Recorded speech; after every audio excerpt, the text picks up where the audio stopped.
ଆଜି ପବିତ୍ର କାର୍ତ୍ତିକ ପୂର୍ଣ୍ଣିମା। ଓଡ଼ିଶାର ନୌବାଣିଜ୍ୟ ପରମ୍ପରାକୁ ମନେ ପକାଇ ପ୍ରତ୍ୟେକ ପୁଷ୍କରିଣୀ, ନଦୀ, ନାଳ, ସମୁଦ୍ର ସବୁଠି ଆ କାମା ବଇ ପାନ ଗୁଆ ଥୋଇ ପାନ ଗୁଆ ତୋର ମାସକ ଧର୍ମ ମୋର ଗୀତ ଗାଇ ଡଙ୍ଗା ଭସାନ୍ତି ପ୍ରତି ଓଡ଼ିଆ।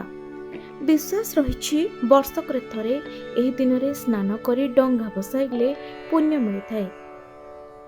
କାର୍ତ୍ତିକ ମାସର ସମସ୍ତ ଧର୍ମ କାର୍ଯ୍ୟ ଏହି କାର୍ତ୍ତିକ ପୂର୍ଣ୍ଣିମା ଦିନ ଉଦ୍ଯାପନ କରାଯାଏ। ଓଡ଼ିଶା ଓ ଓଡ଼ିଆ ଲୋକଙ୍କ ସଂସ୍କୃତି, ପରମ୍ପରା, ଚାଲିଚଳଣି ତଥା ଧର୍ମୀୟ ଭାବନା ସହ ଜଡ଼ିତ ଏହି ପୂର୍ଣ୍ଣିମା।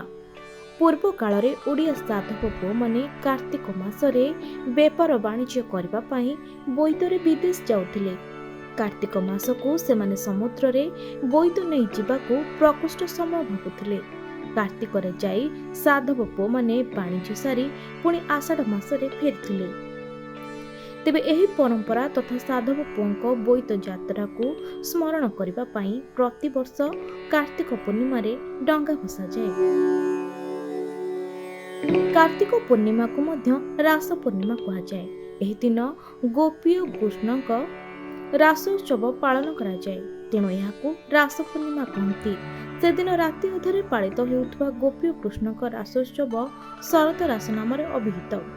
ବୈଷ୍ଣବ ମାନଙ୍କର ଏହା ଏକ ପ୍ରଧାନ ଉତ୍ସବ ଅଟେ। ସେମାନେ ରାସ ପୂର୍ଣ୍ଣିମା ଦିନ କଳ୍ପ ବୃକ୍ଷ ପୂଜା କରନ୍ତି। କଳ୍ପ ବୃକ୍ଷ ମୂଳରେ ରାଧାକୃଷ୍ଣଙ୍କୁ ପୂଜା କରି ବୃକ୍ଷଟିକୁ ରାଧାକୃଷ୍ଣଙ୍କ ଉଦ୍ଦେଶ୍ୟରେ ସମର୍ପଣ କରନ୍ତି। ଏହା କଳ୍ପତରୁ ଯାତ୍ରା ନାମରେ ମଧ୍ୟ ପରିଚିତ। ଏହାକୁ ନେଇ ଅନ୍ୟ ଏକ କିମ୍ବଦନ୍ତୀ ରହିଛି। ଏହି କିମ୍ବଦନ୍ତୀ ଅନୁସାରେ ଦଣ୍ଡକାରଣ୍ୟରେ ସୀତାଙ୍କ ସହିତ ରାମଚନ୍ଦ୍ର ବଣରେ ବୁଲୁଥିବା ସମୟରେ ସେଠାକାର ମୁନି ଋଷିମାନେ ରାମଚନ୍ଦ୍ରଙ୍କ ରୂପ ଦେଖି ତାଙ୍କ ସ୍ୱାମୀ ରୂପେ ତାଙ୍କ ସାହଚର୍ଯ୍ୟ ଲାଭ କରିବାକୁ ମନେ ମନେ ଇଚ୍ଛା ପ୍ରକାଶ କଲେ। ରାମଚନ୍ଦ୍ର ମୁନି ଋଷିଙ୍କର ମନର ଉଦ୍ଦେଶ୍ୟ ଜାଣି ସେମାନଙ୍କ ଇଚ୍ଛା ପୂରଣ ହେବା ସକାଶେ ଦ୍ୱାପର ଯୁଗରେ ସେମାନେ ଗୋପୀ ରୂପେ ଜନ୍ମଲାଭ କରିବାକୁ କହି ବର ପ୍ରଦାନ କଲେ। ସେହି ଅନୁସାରେ ସେମାନେ ଗୋପୀ ରୂପେ ଜନ୍ମଲାଭ କଲେ ଏବଂ ସ୍ୱୟଂ ନାରାୟଣ କୃଷ୍ଣ ରୂପେ ଆବିର୍ଭୂତ ହୋଇ ସେମାନଙ୍କର ମନୋକାମନା ପୂରଣ କରିଥିଲେ। ତେଣୁ କୃଷ୍ଣଙ୍କ ପରି ବର ପାଇବା ଆଶାରେ ଏହି ପରମ୍ପରା ଏବେ ବି କେତେକ ସ୍ଥାନରେ ପ୍ରଚଳିତ ହେବାର ଦେଖାଯାଏ। ସେହିପରି ଆଜି କାର୍ତ୍ତିକ ପୂର୍ଣ୍ଣିମାରେ ତିନି ଠାକୁରଙ୍କ ରାଜରାଜେଶ୍ୱର ବେଶ ଅନୁଷ୍ଠିତ ହୋଇଥାଏ। ଏହା ସୁନାବେଶର ଅନୁରୂପ।